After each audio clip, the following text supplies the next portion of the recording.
The Treasure Coast Lexus Studios, your home for Rudy Howard's African American scene on WPSL. Treasure Coast Lexus, US 1, south of Midway Road.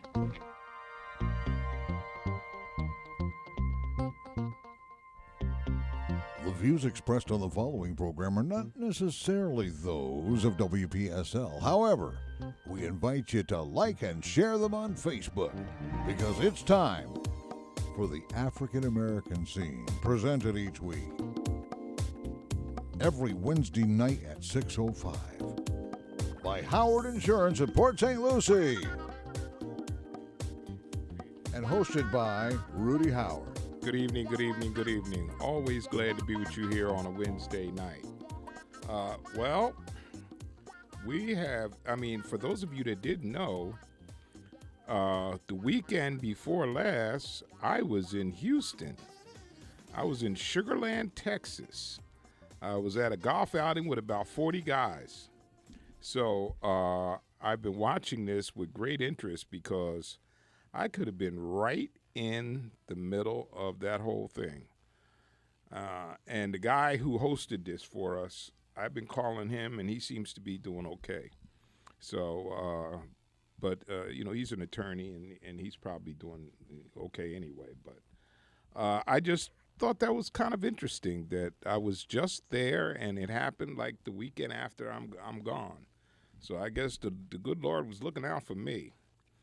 You know, I've had several phone calls about flood insurance, naturally, over the past couple days. So let me give you a couple minutes just to talk about what is flood insurance, because there's some confusion.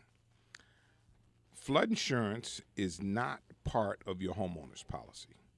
Is not. Please understand that. You do not have flood insurance on your basic homeowner's policy. Why would you need flood insurance? Flood insurance protects you when you have damage from rising water. That's rising water. So if you live on a canal and for some strange reason we had a Harvey-like rain and that bank overflowed and that water was to end up flowing into your house, your homeowners would not cover that. You would have a bunch of damage and no coverage. So, and let me give you an important statistic that I learned some years ago. 45% of all claims, flood claims, are for people that are in non-flood areas. So you could be in a non-flood prone area and you could still end up with a flood claim. 45%. Now think about that for a second. So almost half of all flood claims come from people that are not in flood prone areas. Now, and the reason why that's as important is because if you're in a flood prone area, the bank's going to make you have flood insurance, okay? You'll have no choice. You won't get that loan without having flood insurance.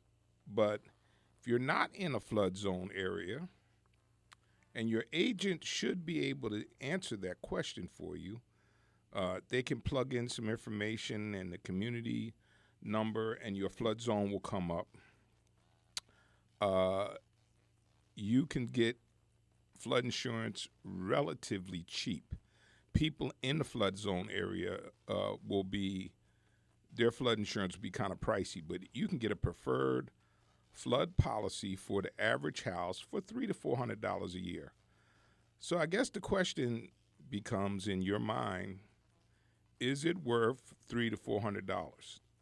Now, here's the other thing I want you to think about, especially if you live in Port St. Lucie. The newer houses have really been built on a much higher crest than some of the older houses. So if you can see one of the things that you look at is if your house was built, I would say since maybe 2000, you can see if it was built high up, because they started doing that in the city, putting that land higher and higher to protect you against any kind of potential flood. Plus, they have the swales that typically run in front of your house. So, but just give it some thought. Consider where you are, and you got some information from me. Okay, I'm going to give you, if this is the first time you've listened to me, hopefully it's not. This is an open mic night. So on an open mic night, what I do is I come out and I give you a list of topics, and then I go back and I encourage you to call up and make a comment on any of them. And then I'm going to give you the added feature tonight. If there's something in particular that's on your mind that you wish to share with me and my audience, I encourage you to do that too. Okay? Okay. First topic. If you are an Uber driver, you need to listen to me tonight. Okay? If you're an Uber driver, you need to listen to me tonight. Second topic, selecting an agent for Medicare. I wanted to bring this up because I just had an experience recently that made me think that I need to share this with my audience. And I'm going to tell you what we go through to be certified. And then I'm going to tell you some important things that you should consider in making a selection of a Medicare agent. That's very, very important. Okay. Topic number 3. The city of Port St. Lucie was ranked among the top 10 safest cities in the United States. Hooray! How does that make you feel? You live and work in Port St. Lucie. Yeah, it makes me feel pretty good. I know some of my Fort Pierce friends are probably going, blah. Yeah, but look at crime. Look at crime statistics in Fort Pierce compared to Port St. Lucie. Yeah. And, you can see what we're talking about. Some of the crimes in Port St. Lucie aren't very big ones, not necessarily violent ones that you'll find in the bigger cities, but in Port St. Lucie, you get a lot of kids out there, breaking into cars and stuff like that. That's about it. Yeah, it is. You know what Port St. Lucie is? It really is. I won't even tell you this, but I know several people that have never locked their front door. I'm going to tell you, honest to God, I know somebody right now who has lived there for 15 years and has never locked his front door. That's Port St. Lucie. Matter of fact, I have a TV on my deck, and I have a pool in the back. And one of my friends who moved here from Miami, he said to me, "You know how long that TV would have lasted on your deck in Miami?" He said, 10 days tops. That TV would have been gone. I said, oh, well. Topic number 4. Are we going backwards when it comes to race relations? Are we going backwards? So there's my 4 topics, and then I'm asking you to feel free to chime in if there's something on your mind. And there's so many things going on right now, there might be something on your mind. And that number is 340-1590. That's 340-1590. We need to help create a policy for Air Force One. Don't wear black high heel shoes on Air Force One. That's the biggest mess going on right now in the media. What about all this media, Rudy? What do you think about that?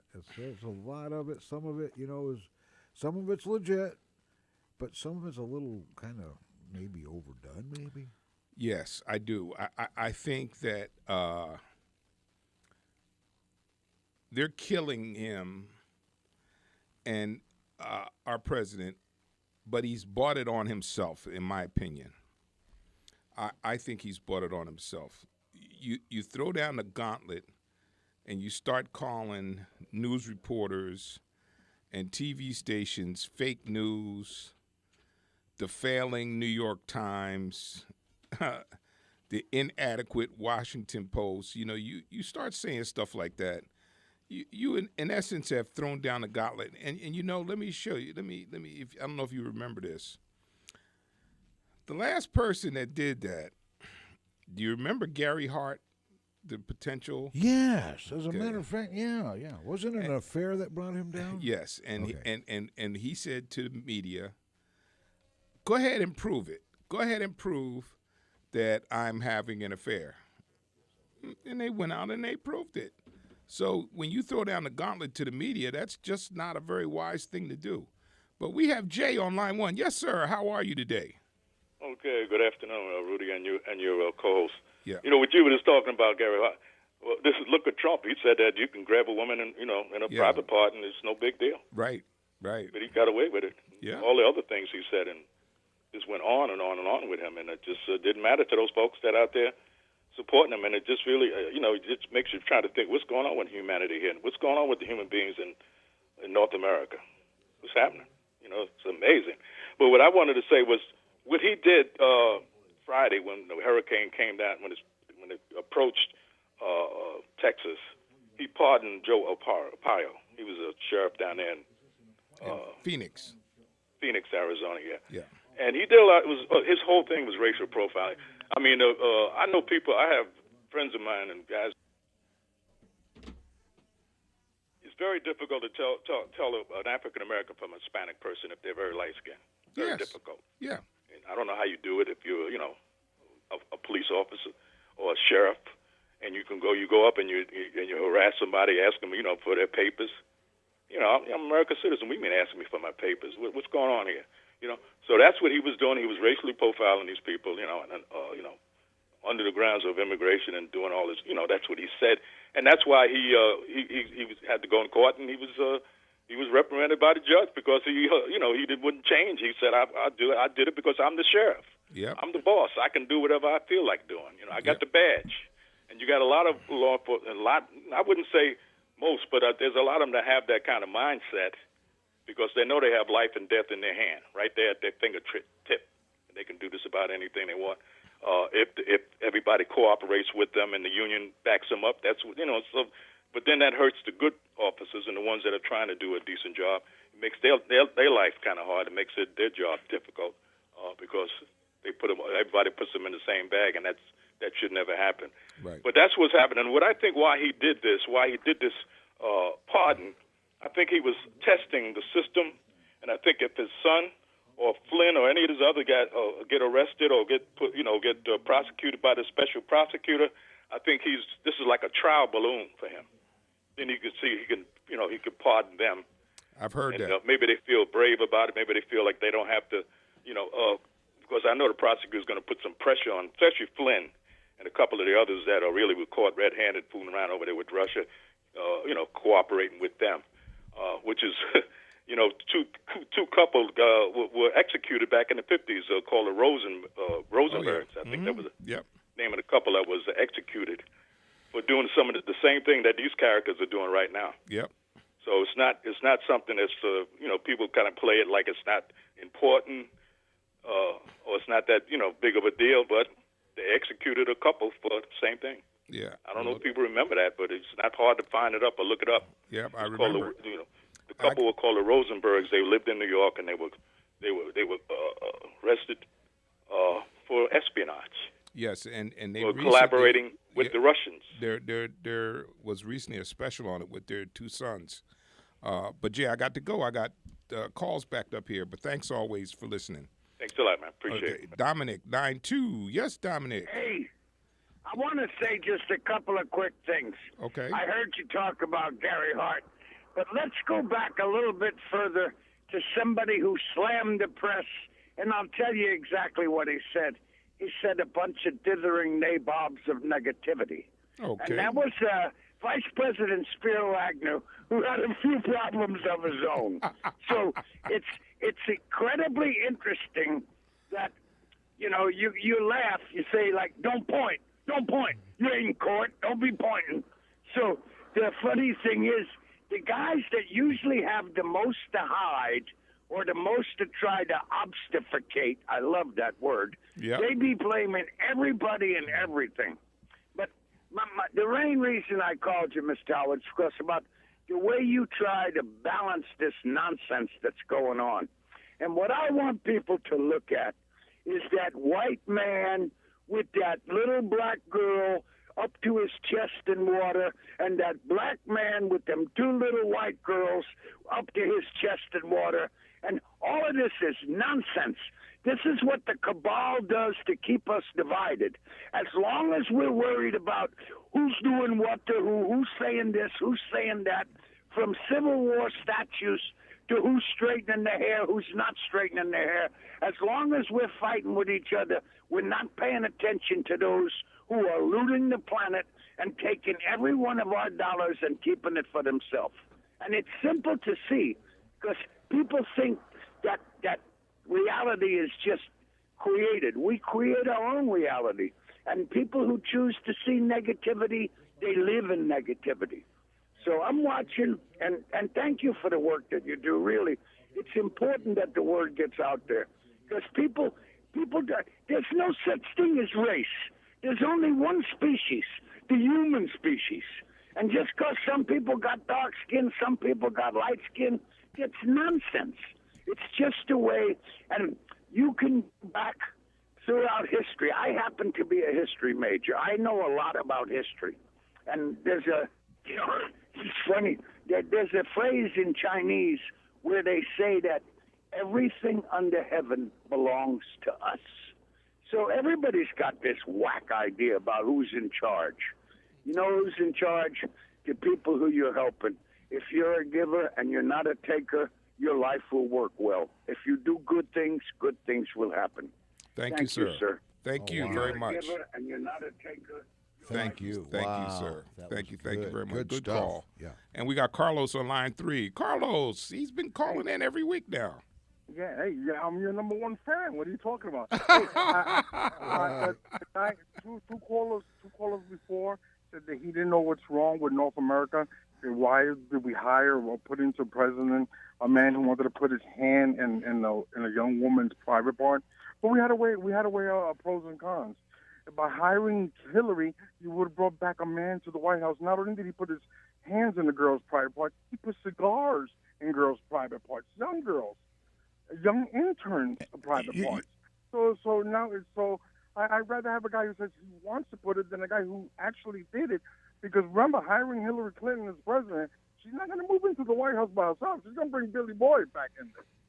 Hey, I got to go back to work. I'm just going to hear what you say. Thanks. Carlos, But he's got a point there, though. Clinton was impeached over that. Yes. Now, let me ask you this. Did his impeachment have anything to do with him leaving the office? No, he left the office when it was time. It had absolutely nothing to do. It wasn't even acknowledged. No. And matter of fact, I have they've since left and because they couldn't get their citizenship. But I had some neighbors from Sweden, and my Swedish neighbors asked me, why did you do that to your president? They couldn't understand why we would do that to our president, what we did to Bill Clinton. I don't know. So, and we have John on line 1. Yes, John. Yes, sir. John needs to turn his radio down. He's listening to the radio. We're gonna wait for him. Hey, John, what's up? Rudy, yes, sir. Are you on a speakerphone? I've got a question for you on insurance. Okay. I can't understand why the insurance companies don't incorporate the flood insurance automatically in the policy, so everybody's got it. That's a good point. The flood insurance automatically in the policy, so everybody's got it. Oh, that's the delay. What do you think about that? Well, that's an interesting. Hold on a second, John. You got to turn that radio down. We're mixing up our audience really bad. Turn it off. Here's the thing, John. That's a good point. And there are parts of the country where your flood insurance is built into your homeowner's policy. But in areas that are prone to flood, they require a separate policy. Now, the reason being is because you can have a separate rate. If you choose to live in an area that's close to the water, then there's flood insurance that's available to help defray your potential risk if you're living close to the water. If you don't live close to the water, then you should not have to necessarily pay the same rate as the person that lives close to the water.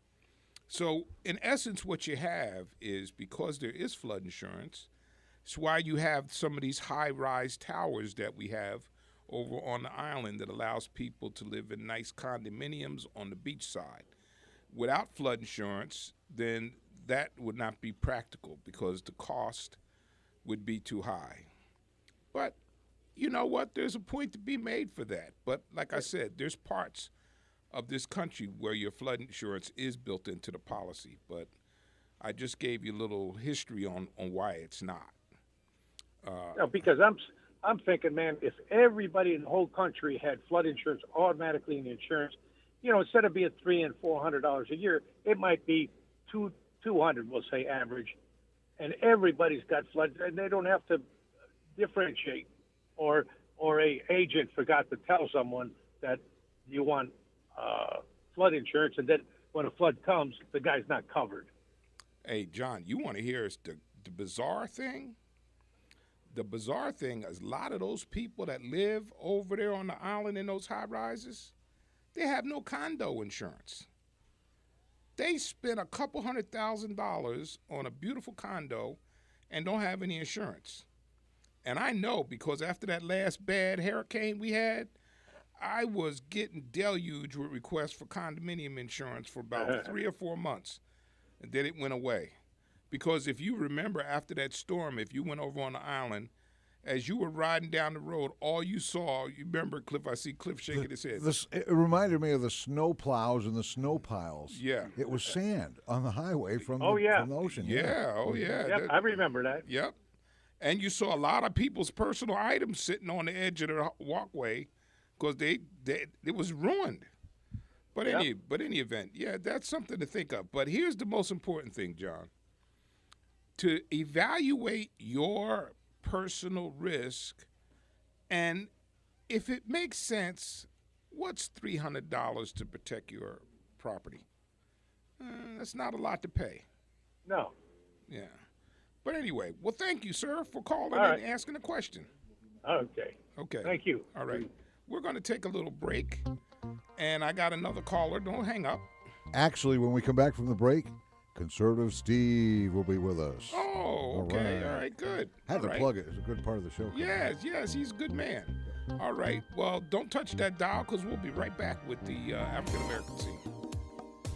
Serving the entire Treasure Coast, Howard Insurance and Associates in Port St. Lucie offers a wide variety of insurance products, along with the very best customer service. Whether you're shopping for the best homeowners coverage at the most affordable value, contact Rudy Howard's team at Howard Insurance and Associates. If you need coverage for your vehicle, call Howard Insurance and Associates, 343-9878. That's 343-9878. Maybe you're planning to add a boat, motorcycle, or RV. Call Howard Insurance and Associates for your free quote at 343-9878 and get the coverage you need at a cost that will fit your budget. For home or business, auto, or recreational vehicle, choose Howard Insurance and Associates, 600 Southwest Darwin Boulevard, Suite 206, Port St. Lucie. And for your free rate quote, call them at 343-9878, 343-9878. WPSL Digital 1590 presents CBS Storm Track Weather. Hey there, I'm CBS 12 meteorologist Michael Arenberg. Drier weather pattern taking hold. We'll have clear to partly cloudy skies through the evening and overnight, with low temperatures dropping into the mid and upper 70s. Sunny to partly cloudy skies, hot on Thursday with highs in the low 90s. Afternoon heat index is over 100 and just a 20% chance for an isolated shower or storm well inland. On Friday, we expect partly sunny skies with a 40% chance for scattered afternoon storms. Your Friday high, 92. I'm CBS 12 meteorologist Michael Arenberg for WPSL Digital 1590, the talk of the Treasure Coast. Thank you, Michael. 24 hours a day, 7 days a week. WPSL Digital 1590 and News 12. The ones to turn to on the Treasure Coast for up-to-date weather and news.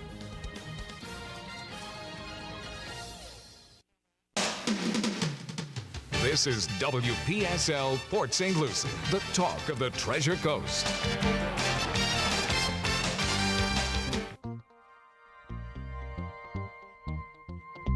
Now back to the African American scene from Howard Insurance in Port St. Lucie. Here's Rudy Howard. And before I get to you, Steve, let me just share this little nugget. If you are doing Uber on the side to try to make some extra cash, I applaud your entrepreneurial spirit. But be aware that if you have an accident and you have not declared that you are doing Uber service, you will not be covered. Now, let me tell you, there's a twofold issue there that I want you to understand. A, your damaged car will not be protected. And B, if you get sued by the person that's inside of your car because they got injured in an accident, you will have no protection for you if they sue you. So you're a two-time loser. And I do have a product. I only have one company that does it, but I do have a product that's available that you can add an endorsement to your policy to protect you if you are an Uber driver. So keep that in mind. And Steve, on line one, yes, sir. Yes, sir. First point, and you'll probably agree with me on this one, as long as we base everything on man's opinion, we can only expect chaos, because people's opinions vary, and they have different reasons for their opinions. And to force your opinion on me, or if I force my opinion on you, it doesn't work too well. And it's hard to compromise on opinions when people think their opinions are black and white. So therefore, opinions, if we're going to base everything on opinion, human experience, and I tried to make this point the last time I talked with you, if we base everything on our experiences in a logical argument, then the other person's experiences are just as valuable as yours. And that's where we get to the point of trying to decide whose opinion is best. So I think you're going to understand that. If we're going to go on opinions, and I know that you're a Christian, then we're going to run into all kinds of problems, no matter what they are, because God has a way for us to live. And outside those, going to be chaos. There's going to be everything that goes along that road. So that's point number one. So point number two, I could almost say you would probably agree with me on this one from your past statements, and that would be that, in the floodplains and all the floods and the houses, what we should do is, have people can buy flood insurance after the flood, because they have pre-existing conditions. So they could buy insurance after the flood to pay for all the damage done. And then we can get, United and some of these other insurance companies to back that. And then those people's houses and stuff would be paid for. But why would you allow people to buy flood Watch what insurance? you say. Why would you allow people... I know where you're going, but it's not. Go there, because I'm not going to support that either. Why would you think it's okay for people to buy flood insurance after they've already incurred the loss. Exactly my point. Okay, and I know where you're going. Go take it to the next step, so that I And can the next- tell you. the Go, next- so The, go the ahead. next step. Go The ahead. next step is that if the same pre-existing clause is put on everybody as far as health insurance, the same thing occurs. So therefore, it would be much more beneficial to not create a big bureaucracy that has to take that money across all the boards and whatever, but make it so that the people have one central place for catastrophic illness.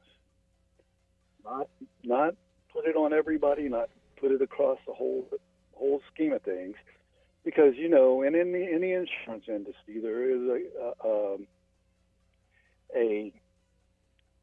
I don't know how to say it. There is a fraud level that's not acceptable, but it's expected, and it's accounted for, and it's figured into the all the way across the board. And it's just like insurance, as far as car insurance, people bang up cars or whatever. And Okay, so what you're equating you're equating with people's damaged home to their damaged body. So you're making that you're making. No, that, you're trying to say I'm saying the cost. I'm not saying anything about the health care. I'm saying that it's inefficient, and it is inefficient. You know what the numbers are for the big insurance companies right now that are supporting this care bill. How that it has not performed the way it was supposed to. It actually has performed quite well. Well, let me explain to you why. Yes, it has. Yes, it has. You people keep giving distortions. Now, I'm going to tell you what the problem is. Okay. And the problem is that there are people who feel aggrieved because they did not get subsidies, and they're working their fannies off, and they don't think it's right that somebody's getting a subsidy and they're breaking their behind every day, and they have to pay a higher cost. I get that. All right, I get it. It's clear to me about that. But that doesn't make the program a failure. What it's doing is taking money away from their college funds, from their retirement. Okay, well, let me explain to you. But the point was, we have people that were dying, some in the neighborhood of 40 to 45,000 people a year were dying because they didn't have health insurance. Is that okay with you as a Christian? Is that all right with you? It's not okay that people are dying, but okay. So if you have to be wait just a minute before start. Wait. No, if you have to be slightly inconvenienced to help your fellow American live, which is part of our. Which is you know nothing about how much money I put to charity. You're making unreasonable. I did not. I said I made the colloquial you. I didn't say you like you. When I say you, that's all of us that have to make a contribution. It doesn't matter which form of the word you use. You're still being prejudiced because you're prejudging other people's point of view, and you do not know that for a fact. You're just assuming, and that's your opinion. That's fine. What I'm saying is that there are people. This has been documented. 40 to 45,000 people a year were dying because they didn't have health insurance. We made a significant dent in the deaths of those people by enacting the Affordable Health Care. There's no question that has happened. That is documented. Now, you can be mad because you feel that you shouldn't have to make a contribution toward that.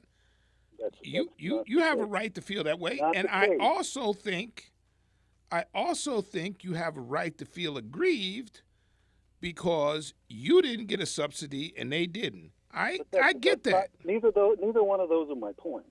Okay. My point is it's inefficient. It's not. Even if it's 45,000, how many people of that would have been cared for anyway. Right now, if you go into any emergency room, go in there, look on the wall, and it says right there on the wall that we can't force you to pay. It says it right there. And a lot of people use the emergency room for their emergency care, even though they could go to somewhere else. But the other place may not take them because they don't have the money, or they have come and not paid before. I'm not talking about the care. I'm talking about the inefficiency of the way it has been instituted. It does not get the best results that we could get. It doesn't get the best results. You use the example. It's taking money away from people that feel that they have the opinion, that audacity to have the opinion that what they're having money taken away from them, that otherwise they could use to help their family to have a healthier life. Well, I think a lot of what people feel, to be honest with you, is just pure selfishness. The me thing that started in the 80s. It wasn't that way in the 60s and the 70s, but in the 80s it's become me. Now, all I care about is me. And if I gotta wait just a minute. Okay. If I gotta give up some of my money to help somebody else, then you have frustrated me. So I don't know how that lines up with Christian values, but that's where we are. We've become the me generation, and it's me, mine, and if you don't have yours, too bad. Because my opinion is more important than yours. That's what they're saying, right? My worth is more than yours, and I agree. If you understood my first point, that as long as we go down this road where we put Christianity and other religions on equal plane, here's a question. Since you're a Christian, think about this: if God told you, if I told you my God is a God of hate, and what would you say? What is your God? If you told me what, I didn't hear it. Yeah, I said, if I came up to you and I said, my God is a God of hate, what would you say from a Christian point of view? What would you tell me your God is? A God of love. Oh, absolutely. Now, okay, let me ask you this. What is a compromise between those two? I don't know. An angry, jealous God? I don't know. Well, okay, but what I'm saying is... I know what you're trying to say. You're trying to say there is no compromise. It's either hate or love, is what you're saying. No, well, really, from the standpoint, now if you have a doctrinal point of view, a Christian documental point of view that instructs you how to be a Christian, and it says God is love, and you were saying that when you were a little kid, and you have this other philosophy over here that has God is a God of hate. Jesus said, I loved you while you were yet sinners. I loved you. This, another group over here says, I hate sinners. And if you do not do the doctrines I tell you to do, I hate you. And if you don't follow my follower that has come to talk to you, then I hate you. See, Christianity is right. at two different spectrums from this point of view. So what I'm trying to get at is when you have opinions, even in religious opinions, you have to come to the point of what is the most documenting, what is the most feasible, what is the most logical. If God's not logical and he doesn't give us the answers, so when we stand in front of him, I can say to God, hey, God, you didn't give me the answers, and it's not my fault I went down the wrong way. It's yours, because you didn't make that choice so much better for me. Okay, well, I'm going to say this to you, and then because I got another call, that, you say that, but they used the Bible to justify slavery and the treatment of black folks. That's a fact. Okay, but what I'm telling you... But I'm just trying to tell you that's a fact. So what happens is people can use their understanding of Christianity to come up with answers that are not consistent with Christianity. Yes. Okay, then that means it's not Christianity. What? It's opinion. Okay. And that's where we get to the point again. Well, I have to love your neighbor, love them as yourself, right? I have to let you go because I got another call. But thank you. Man. Okay. All right. Bye-bye. Wow. Steve. Online. The other Steve. Steve, what's up, buddy? Let me have something for that guy that was just on. When he pays into Medicare and he gets Medicare benefits, should he be cut off as soon as they add up how much he paid in and then say, well, I'm sorry, but we can't do the surgery because you didn't pay enough, therefore you die? Or do we say this is a pool, we're all in it, some of us are going to die before 65, which means we paid in for nothing. Some of us are going to live to be 90, which means we paid in far less than, or far more than other people. But the point is that we have, and the Supreme Court's got a rule on this. A right to life means health care. Yes. If you're not healthy, then you don't have any quality of life. And at 31 surgeries, I think I know what I'm talking about. Yeah. I don't think an insurance company would come within 500 yards of me. So should I just go die someplace because I got hurt, in the service of our country and all that? Well, I get health care and stay alive? You should get health care and stay you're alive. Right. Theism. It's everybody. Everybody's. Oh, I got mine. The hell with you. I hear that all the time. Me too. I'm almost 70. Me I'm too. Sick of it. Me too.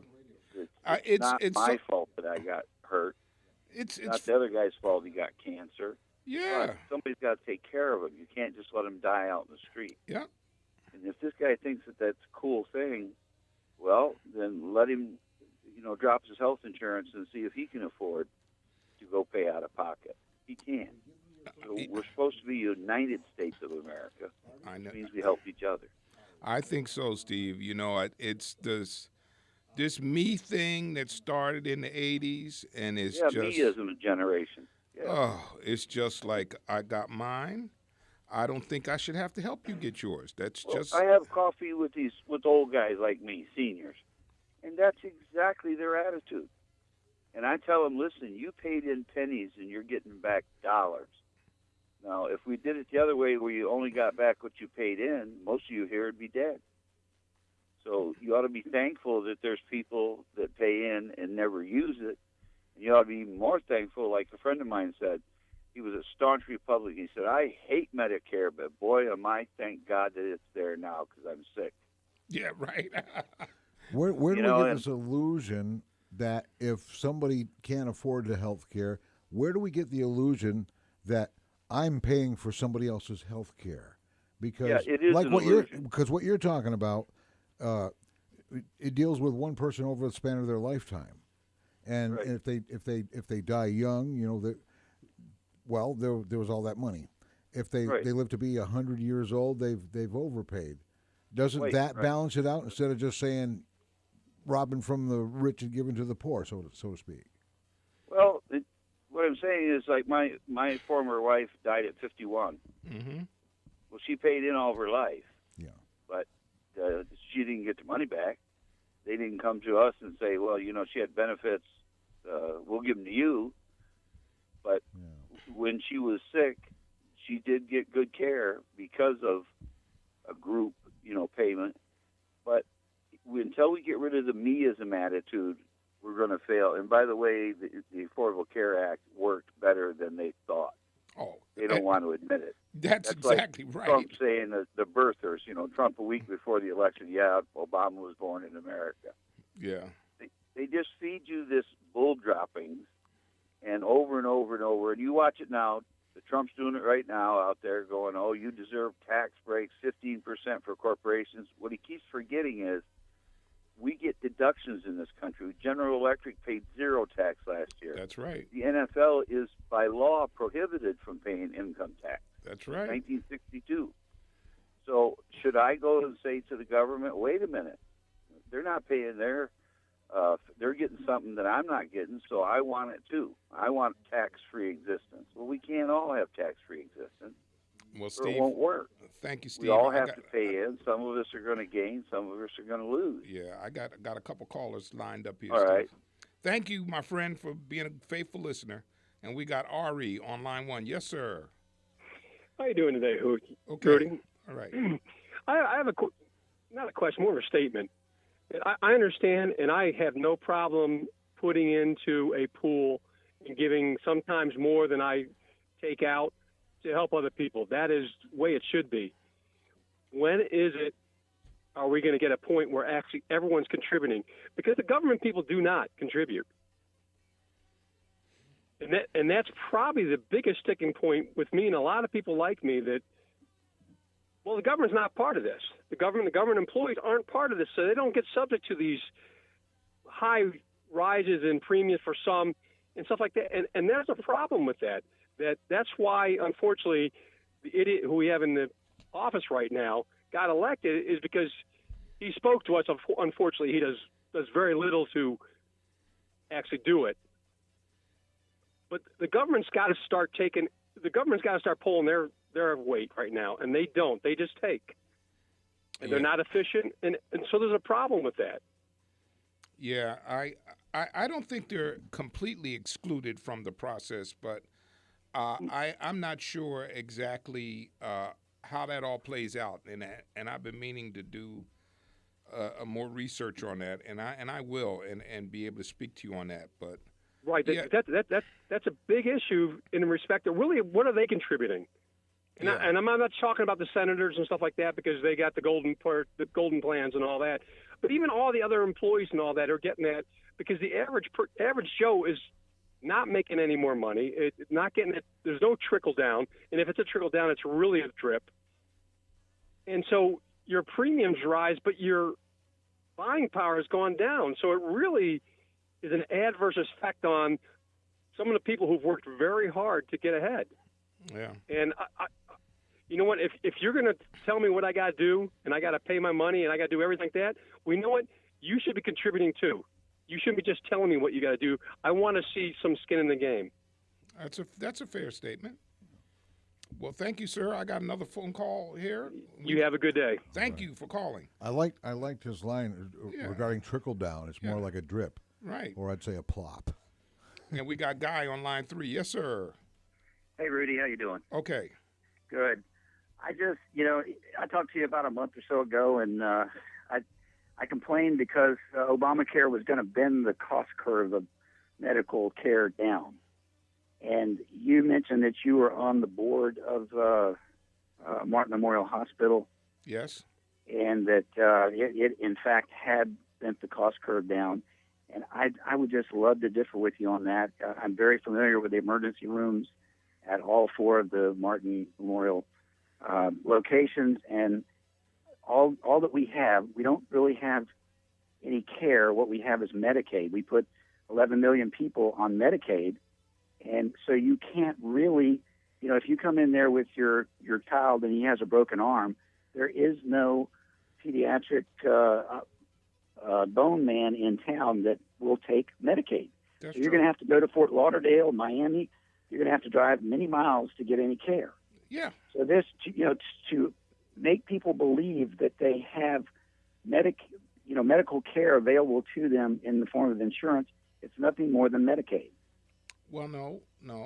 If our governor had accepted the expansion, okay, those people on Medicaid would have come into a plan just like anybody else that was on the exchange would get a plan.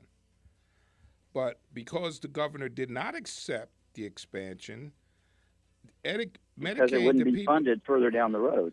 Well, that's the argument that he makes. But the people that have accepted the expansion, like Kentucky and Ohio, they have a very highly successful program.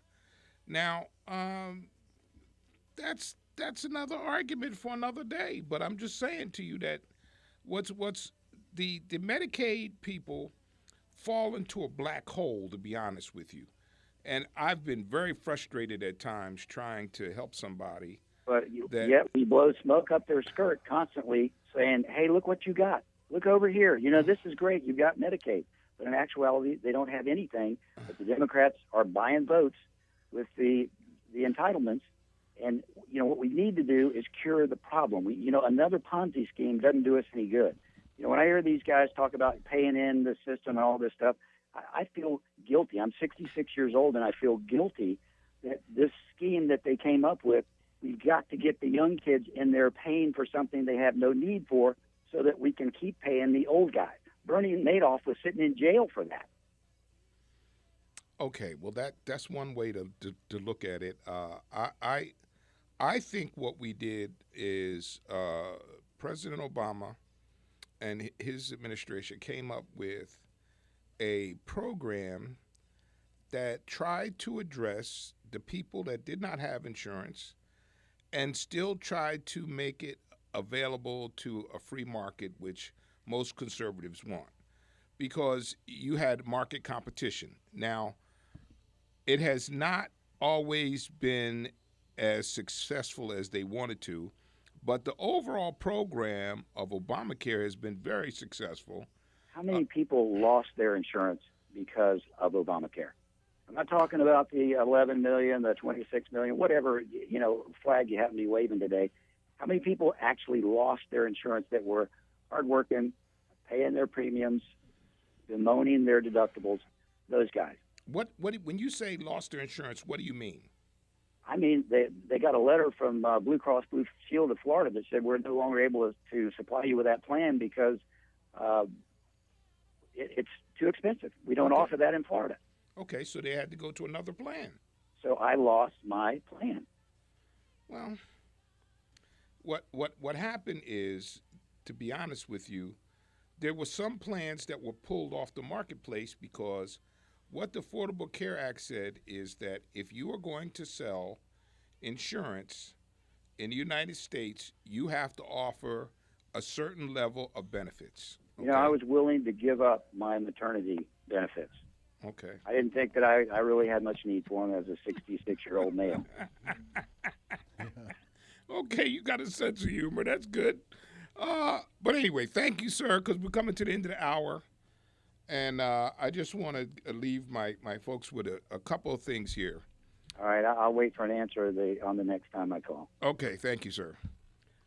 As we get closer, we're only about 45 days away now from you being able to make adjustments in your Medicare. But I want you to due to an experience I had recently, I want you to give these things some thought.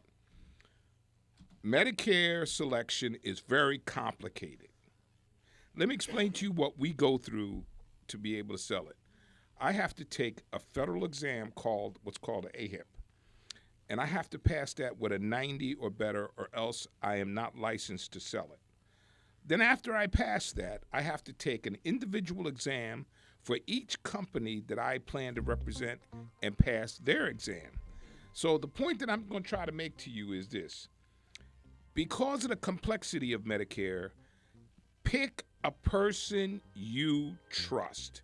If you are uncertain or you have any doubts about whether or not that person knows what they're talking about when it comes to your Medicare, go find somebody else. And if you and you should probably go with an independent, because an independent represents multiple companies and would be better able to tailor your needs to a plan that best suits you. I'm going to leave you with that, and I'd like to thank you for listening to the African American Scene.